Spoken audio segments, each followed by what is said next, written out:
Salut, c'est Xandor. Aujourd'hui, je vais vous parler de la trilogie Star Wars en roman, La Croisade du Jedi Fou. Alors, cette trilogie existe également en comics, rebaptisée sous le cycle de Thrawn, et en roman, ils ont appelé ça La Croisade du Jedi Fou. Enfin, du moins en VF, parce que j'ai l'impression que en VO, c'est juste The Thrawn Trilogy. Ne me demandez pas pourquoi, je sais pas pourquoi. Ces romans sont considérés comme beaucoup comme étant la suite non officielle, dorénavant, de la trilogie originale, celle des films de George Lucas. Alors, je tiens à préciser d'abord, avant de commencer la vidéo, que ceci n'est pas une critique, en fait c'est juste pour vous avoir donné un aperçu. Il est peut-être prévu que je fasse des vidéos plus tard, qui soient 100% spoiler, des vidéos bien travaillées sur le sujet que je me prête à traiter là actuellement. Mais là c'est juste une vidéo pour vous donner un aperçu, pour vous donner envie de découvrir ces livres par vous-même. Alors peut-être que je vais spoiler un petit peu, mais ce n'est pas le but en fait. Alors je sais que j'ai déjà fait des vidéos sur les jeunes chevaliers Jedi, à l'époque, il y a peut-être 2-3 ans. Mais ces vidéos sur les jeunes chevaliers Jedi, elles étaient pas...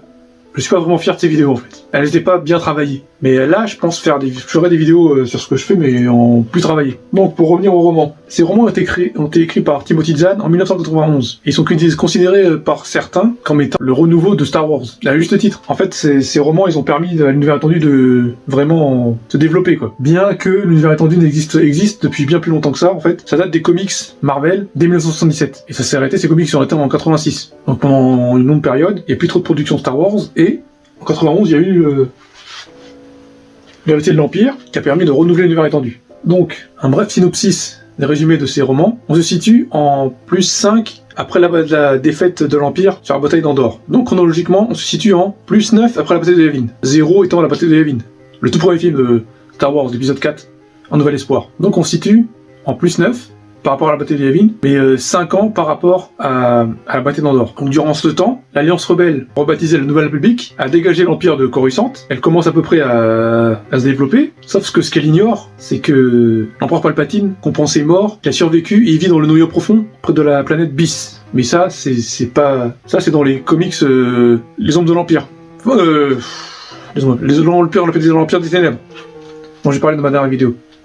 Mais là, on se situe un peu avant. Par contre, un autre danger se profile dans la galaxie. Il s'agit du grand amiral Thrawn, qui revient des régions inconnues. Amiral Thrawn, c'est un humanoïde à la peau bleue et aux yeux rouges, un des rares humanoïdes extraterrestres aussi haut placé dans les rangs de l'Empire. Et donc le grand amiral Thrawn a été exilé dans les régions inconnues, et là il est de retour. Et il compte reprendre le contrôle de Coruscant, et enfin de la République, quoi, d'anéantir la Nouvelle République, pour prendre le contrôle de la galaxie. Et pour parvenir à ses fins, il s'allie avec un ancien maître Jedi que l'empereur Palpatine avait chargé de garder une forteresse sur la planète de Wayland, la forteresse du Mont Tantis. Et là, un micro-spoiler, c'est qu'en fait, ce personnage, le maître Jedi, Jorus Sebaos, en fait, dans les comics, quand on nous présente le personnage, on nous présente pas, on nous dit, c'est un détail qui sont pas dits, alors que ces détails, ils sont dits dans le roman. C'est qu'en fait, Jorus Sebaos, c'est un clone. Et ça, on nous dit dès le départ. Donc, Thrawn s'allie à Jorus Sebaos, et il fait plein de coups fourrés à la République, plein de batailles stratégiques. La République a beaucoup de mal à affronter ce grand stratège. Et Jorus Sebaos, enfin, le grand amiral Thrawn, a promis à Jorus Sebaos de lui offrir 2 Jedi. Il s'agit de Luke Skywalker et de sa sœur Leia Organa. Et également des 2 jumeaux que Leia Organa porte dans son ventre. Et parce que je voulais préciser que, à ce moment-là de l'histoire, Leia Organa est enceinte des futurs Jacen et Jaina. Donc en fait, on se situe vraiment au début de l'univers étendu, hein.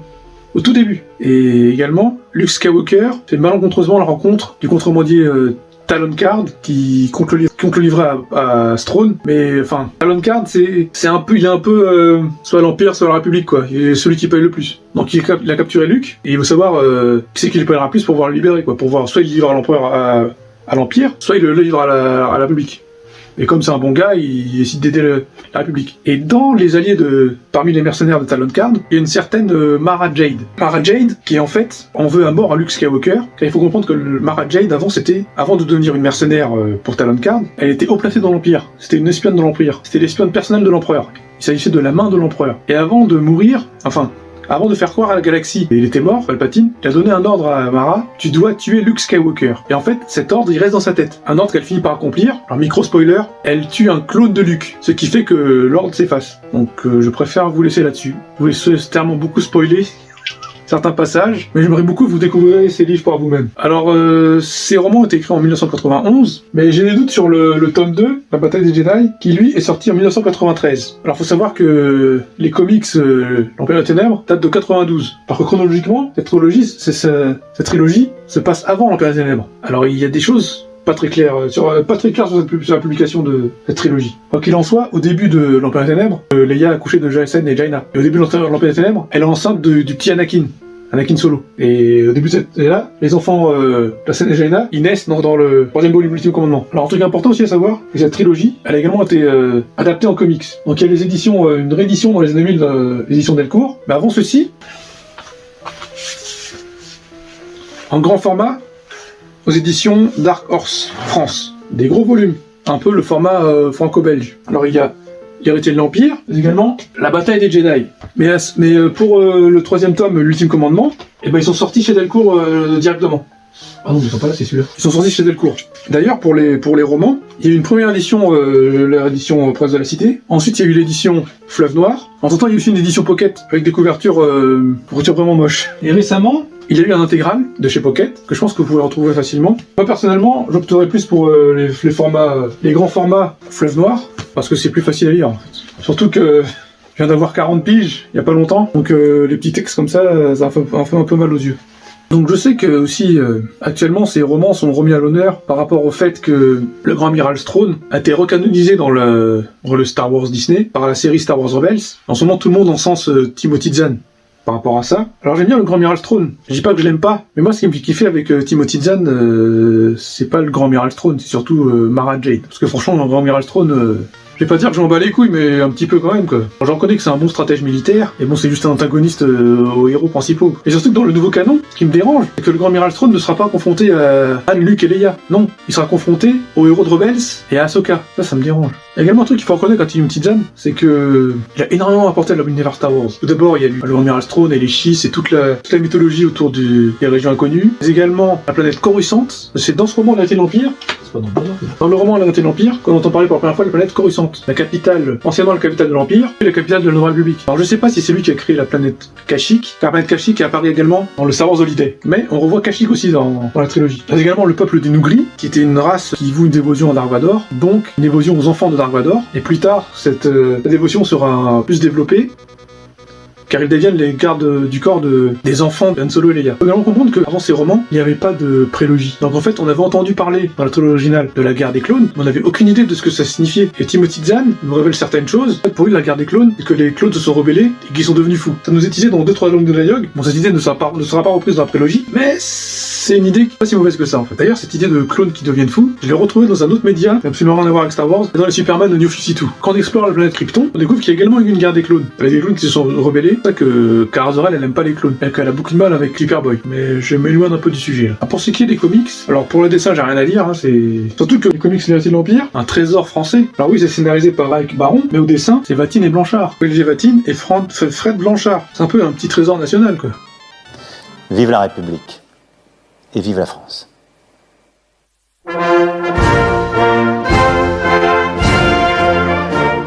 Les Français ont bossé sur Star Wars. Par contre, un défaut qui n'est pas présent dans la bataille des Jedi, dans l'Ultime Commandement, c'est la couleur des sabres laser.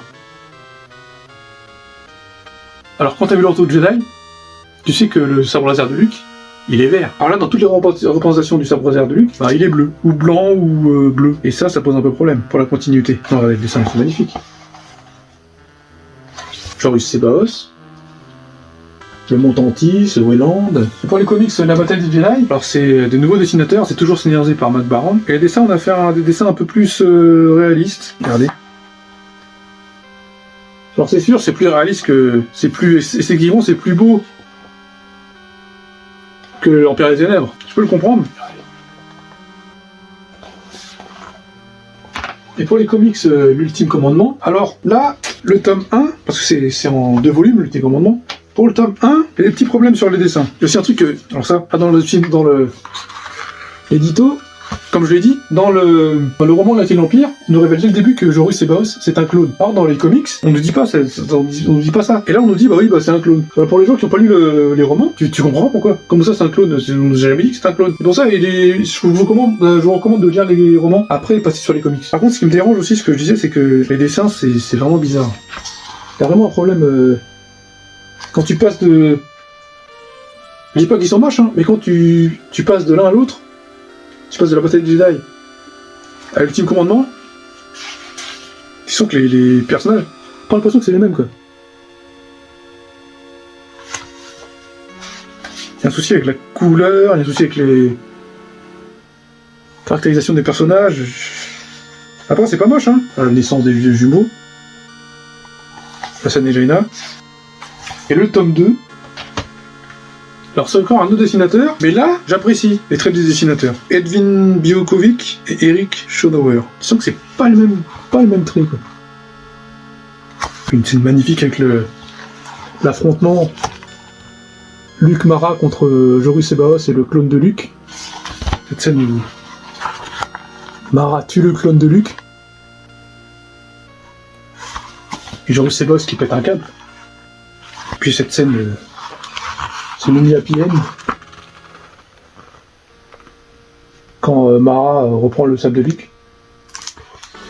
Bon, je pense que je vous ai beaucoup spoilé, et je vous conseille de découvrir d'abord lire les romans, ensuite passer par les comics. Ou alors passer directement par les comics. Parce qu'il faut savoir que moi j'ai d'abord commencé par les comics. Après j'ai commencé à lire les romans. En fait j'avais commencé à lire les romans, j'avais juste lu le Reste de l'Empire. Et ensuite, à l'époque ils ont sorti l'Ultime Commandement en comics. Donc j'ai lu l'Ultime Commandement, après je me suis retapé tous les comics, tous les romans quoi. Et ce qu'il faut comprendre un truc avec l'univers étendu, c'est que c'est pas juste des comics ou des romans, c'est un tout. Alors il y a des comics qui sont que en comics, des romans qui sont que en romans, et il y a certaines adaptations en romans qui sont adaptées en comics. Il y a même certains comics qui ont été adaptés en roman. Je pense par exemple à la trilogie Darkbane. Voilà, je vous laisse avec ça. Peut-être plus tard pour des vidéos un peu plus construites sur le sujet, notamment la vidéo sur l'Empire des Ténèbres et l'Académie Jedi, les 2 dernières vidéos que j'ai faites. Je ferai des vidéos 100% spoiler dessus, je pense. Pas tout de suite, faut que j'y travaille bien, que je fasse des montages, que je fasse des voix off et tout ça, mais je ferai sûrement ce genre de trucs.